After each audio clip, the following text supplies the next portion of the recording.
नमस्कार सगळ्यांना. मी सुप्रिया तुमचं सगळ्यांचं स्वागत करते माझ्या अजून एका ब्लॉगमध्ये. तर मी माझ्या आजच्या ब्लॉगची सुरुवात थोडी लेटच केलेली आहे. तर इथे ना सायंकाळचे 5 वाजले होते आणि हे सगळं डीमार्टचं सामान होतं जे मी मागवलेलं होतं ऑनलाईन. म्हटलं चला जिथल्या ते जागेवर ठेवून टाकूया हे सगळं सामान. खरं सांगायचं म्हटलं ना, मी 2 वर्ष डीमार्टला काही गेले नाही. म्हणजे डीमार्टचं सामान मागवते पण ते ऑनलाईन मागवते, कारण त्याच्यामागे एक आहे रिझन आहे त्याच्या पाठीमागचं. काय होतं ना, डीमार्टमध्ये जाऊन शॉपिंग करायची म्हटलं की आपण 2,000ची वस्तू घ्यायला गेलो की तिथे 4,000च्या वस्तू आपण घेऊन येतोच. हे माझ्या म्हणजे हे खूप वेळा माझ्यासोबत झालेलं आहे. त्यामुळे मी असं ठरवलं की नाही, आपण डीमार्टचं शॉपिंग हे ऑनलाईन करूया, घरी सामान मागूया. त्यामुळे काय होतं, जेवढं पाहिजे जेवढी लिस्ट आपण मिस्टरांना देतो तेवढीच ते लिस्टमध्ये ॲड करतो आणि तेवढंच सामान येतो. हे माझ्या पाठीमागचं म्हणजे त्या पाठीमागचं रिझन होतं की मी डीमार्टला का जाऊन शॉपिंग करत नाही त्याचं. आणि जे पण आम्हाला लागणारं जे सामान आहे ते आम्ही टाकीत ठेवून टाकतो. ह्या म्हणजे हे पिण्याची पाण्याची टाकी होती पहिल्यांदा, पण हे आम्ही सामान ठेवण्यासाठी केले. डब्यामध्ये पहिल्या डब्यामध्ये ठेवायचो, पण काय व्हायचं, डब्यामध्ये नाही बसलं की इकडच्या डब्यात ठेव तिकडच्या डब्यात ठेव ठेवायचं आणि मग ते सगळं विसरून जायचं कोणत्या डब्यात काय सामान ठेवले. म्हणून हे टाकीच केली आहे आम्ही ठेवायला. आणि मशीनच्या वरती जे जी जागा आहे ना तिथे आम्ही सगळे साबण वगैरे ठेवून टाकतो. त्यानंतर इथे झालेली चहाची तलप. तर इथे मी सकाळची जी धुतलेली भांडी वगैरे होती ती किचन ट्रॉलीमध्ये सगळी ठेवून टाकत होते. किचन ट्रॉलीचा एक चांगला फायदा असा आहे की जे पण आता घरात तुम्हाला माहीतच आहे की किती धूळ होते, तर किचन ट्रॉलीमुळे जी पण आपण आतमध्ये भांडी ठेवतो ते अजिबात खराब होत नाहीत. वरची भांडी माहिती ती खराब होतात जे किचन ट्रॉलीमध्ये नसतात, पण आतली भांडी अजिबात खराब होत नाही. हा माझा अनुभव आहे. त्यामुळे किचन ट्रॉल्या सगळ्यात बेस्ट मला वाटतात. पहिला आमच्या घरात मांडणी असायची, मांडणीवरती सारखं धूळ बसायचा, पेपर टाकायला लागायचा. पण किचन ट्रॉलीमध्ये कसं आतल्या आत भांडी ठेवली ना ती घाण खरंच होत नाहीत. तर इथे मला आणि सासूबाईंना चहा ठेवला होता, कारण आम्ही दोघीच आज घरात होतो. खरंच सांगू का, चहा सोडायचा मी प्रयत्न करते पण चहा काही मी सोडत नाही. म्हणजे चहा मला सोडत नाही का मी चहाला सोडत नाही हे मला माहीत नाही, पण चहा काही सुटत नाही आहे. दिवसातून 2 या 3 वेळा माझा चहा होतो. मी चहा सोडण्यासाठी खूप ट्राय केलता, पण काय व्हायचं, 2 दिवस नाही चहा पिले की तिसऱ्या दिवशी अशी तलप लागायची, डोकं दुखायचं, कुठं हे व्हायचं ते व्हायचं. मग काय चहा पिल्यानंतर ऑटोमॅटिक मी चांगली तंदुरुस्त व्हायची. मग त्यामुळे मग म्हटलं जाऊ दे, जमते दिवसातून 2 वेळा घेतो तो तेवढं 2 वेळा तर घेऊया. आज ना सकाळच्या चपात्या खूप जास्त राहिल्या होत्या, तर म्हटलं चपात्या पण गरम करूया तेल लावून खायला. इथे ते पण खायला घेतलं आणि बिस्किट पण खायला घेतलेले. 2-4 दिवस झालं आमच्या घरातले सगळेच गुलाबजाम करायचे म्हणून खूप नाचत होते. पण म्हटलं चला आजच पॅकेट आलं आहे गुलाबजामुनचं, तर आजच गुलाबजामुन करून टाकूयात. आम्ही 8 दिवसापाठीमागेच गुलाबजामुन बनवले होते, पण ते काय कोणाच्या नशिबात नव्हते. कारण मांजर येऊन त्याच्यावरती पूर्ण ते खाऊन गेलं, तर त्यामुळे आम्ही ते टाकून दिलं. तर म्हटलं जाऊ द्या, इथे नवीन 2 पॅकेट मागवले होते, त्या म्हटलं एका पॅकेटचं तर करून बघूया कसे होत आहेत. ते मी दूध टाकून थोडं दूध टाकून छान मळून घेतलं आणि इथे पाक करायला पण ठेवला होता. म्हणलं गोळे करेपर्यंत पाक तयार होईल. छोटंसं पॅकेट होतं आणि थोडेच होणार होते. म्हटलं हे पहिले ट्राय तर करूया कसे बनतात. तर झालं चांगलं तर अजून दुसरं पॅकेट आहे त्याचे बनवूयात. पॅकेटवर लिहिलं होतं की 40 गुलाबजामुन बनवायचे. 40 तर नाही बनले, पण थोडेफार इतकेच बनलेले. इथे मी पाक करून पण ठेवला होता. पाकमध्ये विलायची पूड वगैरे काही मी टाकलं नाही, साधा सिंपल पाक बनवला होता.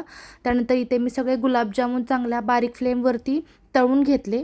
जास्त खरपूस पण नाही तळले आणि जास्त कच्चे पण नाही, तर मीडियम असे तळून घेतले आणि खरंच खूप छान झाले होते. घरात सगळ्यांना आवडले. त्यानंतर इकडे सासूबाई देवाला देवाबत्ती करत होत्या. देवांच्या समोर अगरबत्ती आणि जळणारा दिवा बघितला की कसं मन प्रसन्न वाटतं आणि छान छान वाटतं घरामध्ये. घरातलं वातावरण खरंच छान होतं. त्यानंतर मी पाकामध्ये ते गुलाबजामुन होते ते टाकून ठेवले. म्हणजे थोडा वेळ टाकून ठेवले, ते मुरल्यानंतर अजून छान लागेल. इकडे मी तोपर्यंत डाळ भाताचा कुकर लावून घेते. मला स्वयंपाकाची तयारी केली पाहिजे. आज कढी, भाकरी आणि डाळ भात असा बेत होता आमच्याकडे, तर इथं मी कुकर लावून घेतला. रोज काय भाजी बनवायची हे खरंच टेन्शन असतं. म्हणजे आज बसलोय, आज विचार डोक्यात सुरू असतो की उद्या काय भाजी बनवायची, उद्या टिफिनला काय भाजी बनवायची. खरंच एक वेगळंच टेन्शन आहे. तिकडे मी डाळ भाताचं कुकर होते तोपर्यंत म्हटलं इकडे भाकरी करून घेऊया. आणि कसं झाले नाही, भाकरीचं पीठ लास्ट टाईम आम्ही दळून आणलं होतं ना, ते थोडं म्हणजे वेगळ्याच भाकरी येतात त्याच्या. ते बरोबर काय प्रॉब्लेम आहे पिठामध्ये काय माहीत नाही, पण त्याच्या काय भाकरी बरोबर येत नव्हत्या. तरी पण मी एक करून बघितली की कशी जमते बघूया, भाकरी येते का नाही. त्याला किती पण चांगलं मळलं तरी पण ते लास्टला तुटूनच जाते. ह्या टाईमला सासूबाईंनी दळण केलं ना ज्वारीचं, त्यामध्ये तांदूळ टाकले नव्हते. मला वाटते त्याच्यामुळे भाकरी बरोबर येत नसतील. तर नेक्स्ट टाईम आम्ही दळताना मी म्हटलं की तांदूळ टाकूयात, बघूया कशा भाकरी येत आहेत. आत्ताचं तर पीठ संपलं होतं, पण म्हणजे जे पण नेक्स्ट टाईमचं ते करणार आहे ना, त्यामध्ये म्हटलं तांदूळ टाकूया. तर इथे मी भाकरी केली आहे बघा, तुम्ही तुटत होती कडकडनं. आणि दुसरं एक टेन्शन म्हणजे की असं म्हणत होते की गॅस सिलेंडर बुक होत नाही आहे, आता भेटणार नाही आहे, तुटवडा सुरू आहे. तर ते एक टेन्शन होतं की गॅस सिलेंडर संपल्यानंतर जेवण कशावर बनवायचं. इंडक्शन बघायला गेलो, ते पण आउट ऑफ स्टॉक होता. म्हटलं आता चूल मांडायला लागते का काय. कशी तर मी हे भाकरी केली तर सासूबाई बोलल्या, तू सरक, मी भाकरी करते, बघते कशा येतात. मग ते सासूबाईंनी भाकरी करायला घेतल्या. त्यांना पण जमत नव्हत्या करायला, कारण तुटत होतं पीठ, ते चिकटपणा काय नव्हतं त्याच्यामध्ये.